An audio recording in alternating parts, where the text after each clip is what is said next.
دریم قسم طعام خوراک د جهنمینو هغه زقوم دی، د زقوم ونه. قرآن کې الله رب العالمین د دې باره کې ویلي دي چې ثم انکم ایها الضالون المکذبون، به تاسو ای ګمراهانو ای دروغجنانو لآکلون من شجر من زقوم، تاسو به د زقوم ونه خورئ. په سورۃ الصافات کې الله رب العالمین د زقوم د ونې یو څو صفات ذکر کړي دي. یو صفت د زقوم د ونې دا ده چې دا د جهنم په دې منځ کې راختلې ده، د جهنم په اور کې راختلې ده. قانون دا دی چې اور ونه سوځي، خو لیکن د زقوم داسې ونه ده چې د جهنم اور هم پرې وس نه رسي چې هغه وسوځي. او دویم چې دا د جهنم په منځ کې دا ونه ده. او دریم دا دی چې د دې دا شکل د شیطان په شکل دی، گویا کې دا د شیطانانو سرونه دي یا د مارانو سرونه دي، نو داسې بد شکله ده. او څلورم دا دی چې دا انسان مړیم نه، داسې ونه ده په دې جهنم کې.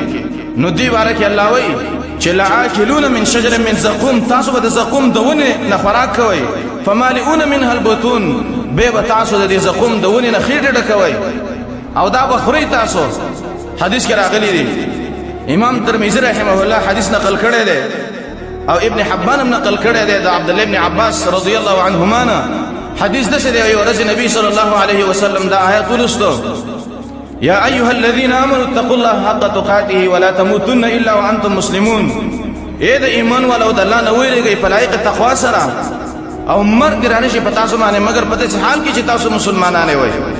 وی نبی صلی الله علیه وسلم خپل صحابه ته ویلي چې ملګرو، وی کچیر د تاسو د دنیا نه مؤمنان لعنل شي او د ایمان سره په تاسو باندې مرګ رانه شي، وی په تاسو باندې الله رب العالمین به زقومونه وخوري. او د زقوم وی داسې ونه ده، نبی صلی الله علیه وسلم فرمایي کچیرته د زقوم د ونې لو ان قطره من الزقوم، کچیرته یو څاڅکی د زقوم د ونې نه قطرت فی دار الدنیا، د دنیا په دې کور کې وشي او تراولیږي د زقوم د ونې نه، وی لافسد علی اهل الدنیا معاشهم، وی د ټولې دنیا والا باندې به ټولو انسانانو باندې به دا ژوند ګډوډ کړي کچیرته د زقوم د ونې یو څاڅکی دې دنیا ته راولېده. نو پاتې خو بیا د زقومونه چې هغه به انسان خوري.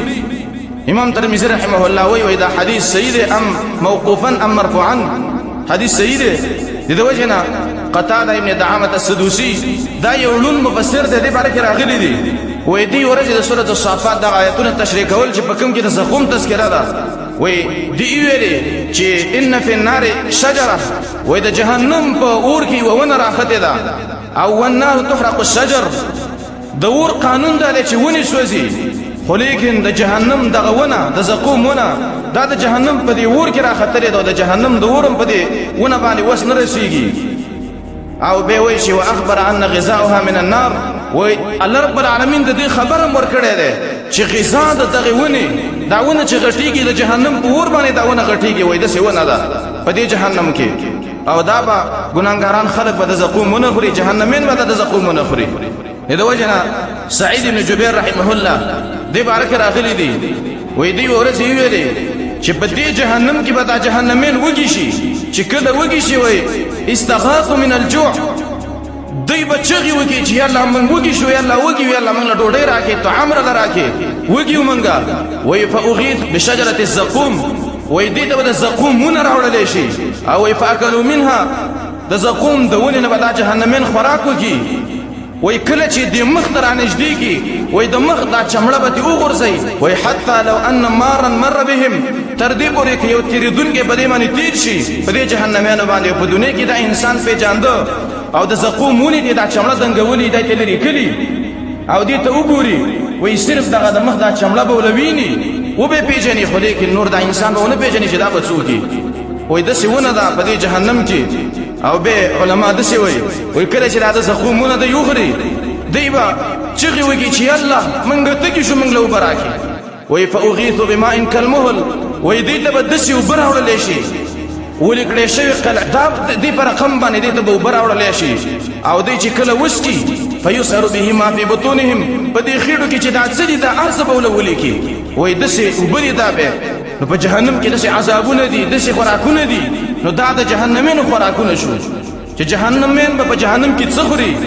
یو خوراک یې ضریع دی، دویم خوراک غسلین دی او دریم خوراک د دې جهنمینو به دغه زقوم دی چې دا جهنمین په دې جهنم کې دغه خوراکونه کوي. او قرآن کې الله وایي چې واخر من شکله ازواج، الله په جهنم کې د سخت عذابونه نورم ډیر زیات دی. الله وایي چې دا جهنمین به ولورځي او جهنمینو ته به دغه عذابونه ملاويږي.